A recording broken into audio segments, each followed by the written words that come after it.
May we raise children who love the unloved things, the dandelion, the worms, and spiderlings. Children who sense that a rose needs the thorn and run into rain-spat days the same way they towards the sun. And when they're grown and someone has to speak, who those who have no voice, may they draw upon the wilder bond, those days of tending tender things, and be the ones. This is our school, Cedar Ridge Elementary School. This is our teacher, Mrs. Heyer. She can tell you about our great projects. I'm Jen Heyer, a kindergarten teacher in Minnesota. 4 days a week, I teach in the traditional classroom.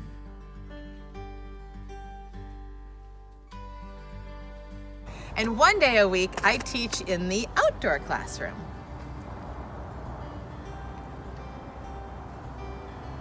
This is my 19th year teaching. 5 years ago, I started bringing my kindergarten students, along with our state standards, outdoors.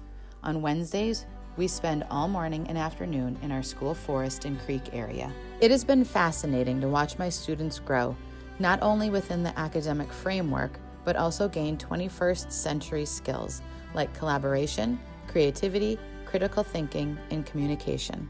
My personal teaching mission is to inspire independent thinkers that are aware of the world around them and encourage them to make a positive impact. I want to instill a love of learning in my students and for them to never quit asking questions and looking for answers. My hope is that they will become hoarders of details and continue to explore, persevere, and spend time outside. To truly bring this mission to life, the lesson that we focused on for my National Geographic Capstone project was a study of endangered animals. We looked at animals and environments that were thriving, and in turn, we learned about animals that were vulnerable. Students chose endangered animals that they wanted people to learn more about. I showed the students young people that were making an impact in the world to support the idea that even at 5 and 6 years old, they too could be change makers. This directly connected to the National Geographic framework in regards to empowerment. They understood that they were valuable members of our school and that they had something to contribute. Along with our 4th grade buddies, we researched the animals the kindergartners had chosen.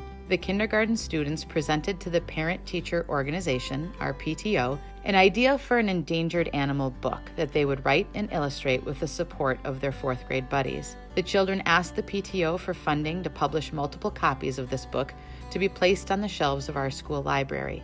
This way, more people could learn about these important animals. This important work really involved collaboration on several levels. Collaboration with their teacher to plan for their research, with each other to plan for the presentation for funding, along with collaborating with their buddies to complete the project. My goal with this lesson was for students to care about the planet and see the responsibility they have for the health of our planet and its natural resources. For the focus of this lesson, we moved to a global scale to see how animals were impacted around the world. Students learned new perspectives ecologically while researching their animals, along with gaining historical perspectives while looking at how these animals had been affected over time. One of the most exciting perspectives for them to gain was economically when we asked for funding from the PTO and learned about the process for approving those funds. My students have gained amazing knowledge on the impact humans and animals have on each other within the wild places of our earth. I picked the dugong because it's most related to elephants, and I thought that was really cool. Yes. Guys, we can do all parts of animals, like paws, tails, and... And scat. Paw print and scat. But the scat would be hard because, how would we know what it looks like? But guys, we have to be creative and do it. Did you only know that there's 60 or more leopards left?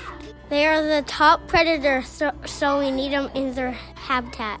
Did you know that there's 2,400 great white sharks left? Did you know people are poaching the Indian elephant? Poaching is taking an animal without license. This is the wildest animal in the world. I like that they're scales and they're pretty beautiful. Let's stop cutting down the forest. There's only 100 sloths left. 5 and 6-year-olds are young students, and sometimes it's difficult to think that they could be leaders of their own learning. I have watched the most incredible change in these students after the completion of this project. These students want to tell everyone about the animals they have learned about. So many times I've heard students say to another adult, "Do you know what a dugong is? Have you ever heard of an African wild dog? Can I tell you what I know about pangolins?" Their learning hasn't just stopped with these 17 endangered animals. The impact of this project continues during every free choice time they have. The children have taken it upon themselves to ask if they can research unique animals that people haven't heard much about. They are looking up uncommon animals and drawing pictures of them, sound spelling facts about them, searching how fast they move, how big they are, and how dangerous they are. Vince Gellman stated, "Education begins the moment we see children as innately wise and capable beings. Only then can we play along in their world."